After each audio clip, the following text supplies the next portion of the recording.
Well, hello again, everyone. Thank you for joining in for this short and informal broadcast. I hope you've had a good Lord's Day in spite of all of the restrictions, and we trust that God has blessed you already. You know, many who are in our land tonight, many who are listening on now, will certainly have heard the preaching of Dr. Ian Paisley over the years, who's gone, of course, to be with the Lord. Some of you were perhaps converted under his ministry. Others maybe felt the call to full-time service under his preaching, and others would just have been blessed under the preaching of this man of God. In part, God's servant was used even in my own life, though I didn't know him well or sit under his ministry often. But I remember he spoke at a special stone-laying service once. I had been exercised about Bible college, felt the call of God, but just wasn't sure about the timing of the thing. When do I go? How's it all going to work together? And as God's servant preached that Saturday afternoon, I really felt the Lord speaking to me through his word and through his servant.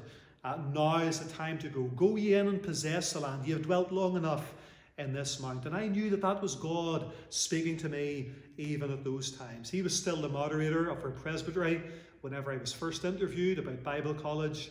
And I think that was probably back in 2002, about 18 years ago.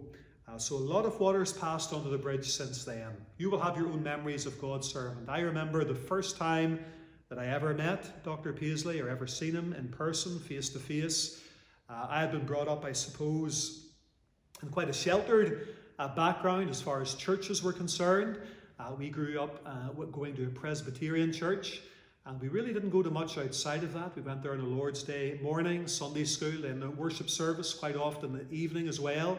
And then there were the youth organisations of the church. And all that I knew of church was really centred in the Presbyterian church. And so I sort of just thought, if you're growing up in Northern Ireland and you go to church, it'll either be Presbyterian, Church of Ireland, or Roman Catholic. And sometimes my dad would have talked about Dr. Paisley, Paisley's church, he would have said. Now, all I knew of Ian Paisley was a man that came onto television sometimes and spoke about politics and different things. And whenever I was a little boy, I remember saying, does he have a church? And I thought, he must be Church of Ireland, because he's certainly not a Presbyterian. And I very much doubt that he's a Roman Catholic. So I had this idea in my mind that this man's a Church of Ireland minister somewhere in Belfast. But a few years later, Dad said to me one Sunday, he says, do you want to go this morning to hear Ian Paisley? I said I would love to, so off we went. I can still remember how he was dressed. Wasn't wearing a shirt and tie or a suit or anything like that. Just a pair of jeans and a Teddy Smith sweatshirt, if you remember those from quite a number of years ago. And off we went and sat at the back of the Martyrs Memorial Church. And Dr. Paisley had helped out my dad with some business things that he was involved in.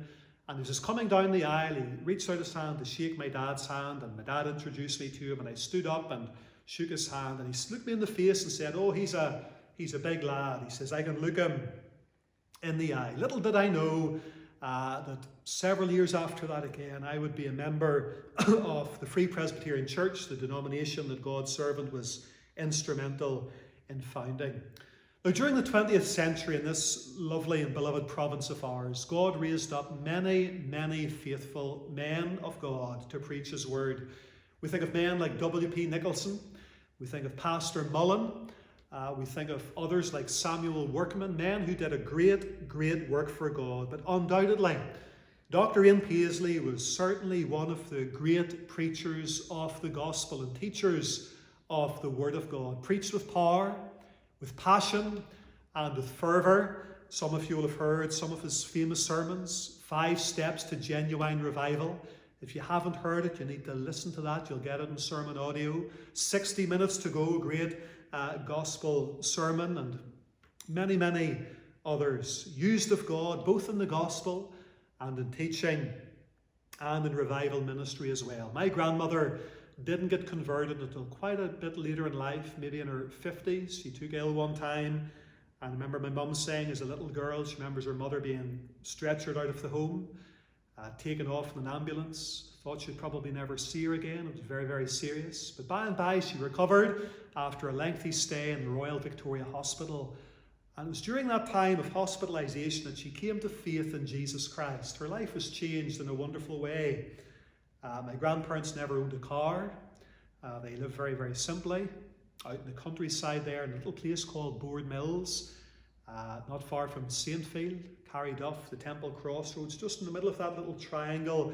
They lived in a little cottage there, and she never left the Presbyterian church, still went there on a Sunday morning, but quite often, midweek, they'd have gone to Willie Mullen's Bible class in Lurgan, and quite often on a Lord's Day evening, they'd have gone to listen, got a lift with somebody down to Belfast, either to the Ulster Hall or the old Ravenhill Church, and then later on the Martyrs, to listen to the preaching of Ian Paisley. And she was a real fan of Ian Paisley back in those days, who of course has written many great books. The first book that I ever read by him was a little book, Rent Veils at Calvary, wonderful book. Christian Foundations is another. A Text Today, Will Keep the Devil Away, is a lovely little devotional book. But on Friday evening, our young people met online because of these restrictions over an app called Zoom.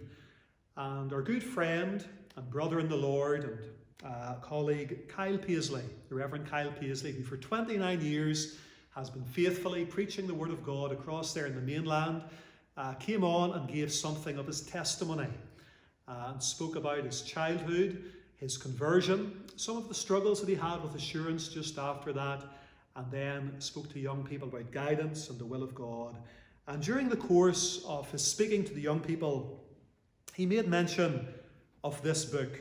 Now, you'll maybe not know what this book is because there's no dust cover on it, but it's entitled Paisley, the Man and His Message. It used to have a yellow dust cover, but that's since gone missing.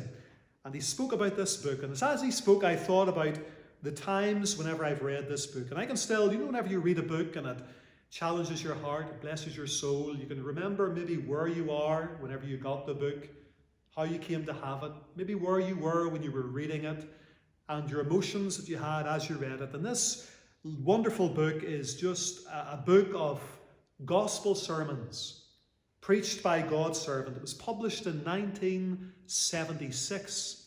And so I suppose most of the sermons in it are from the 60s perhaps, or the early to mid-70s. It's a wonderful, wonderful book. I'm sure some of these sermons were preached in the Ulster Hall.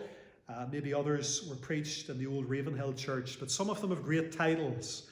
4 Black Roman Nuns that Ian Paisley agrees with. There's none righteous, no, not one. There's none that understandeth. There's none that seeketh after God. There's none that doeth good. 4 black Roman nuns that Ian Paisley agrees with. Then the pigs that got the permanent wave. Luke chapter 15 verse 18. Whenever the prodigal son sitting in the pig pen said, I will arise and go to my father, he bade farewell to the pigs forever. The pigs that got the permanent wave. And then the deliverance of the demoniac, the man of the Gadarenes, whenever the demons left him and entered into that herd of swine, the devil in a pigskin swimsuit.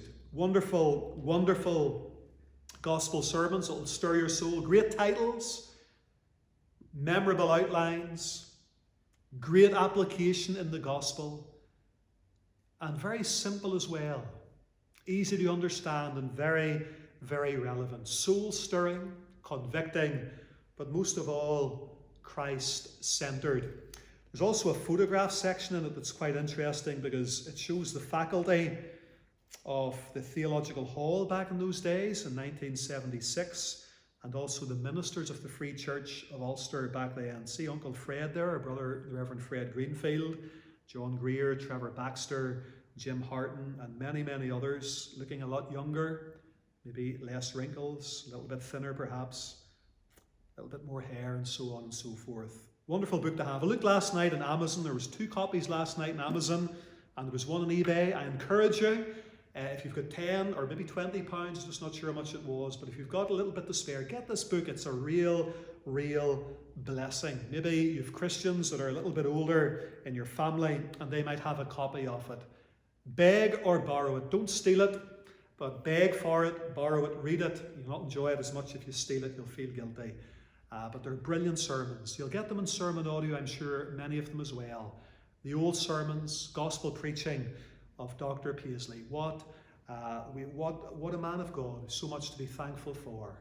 Dr. Paisley, Ian Paisley, the man and his message. Thank God for these sermons. Thank God for his servant. Thank God for that ministry that had a great impact in the gospel upon our land. God bless you, and we'll see you next time.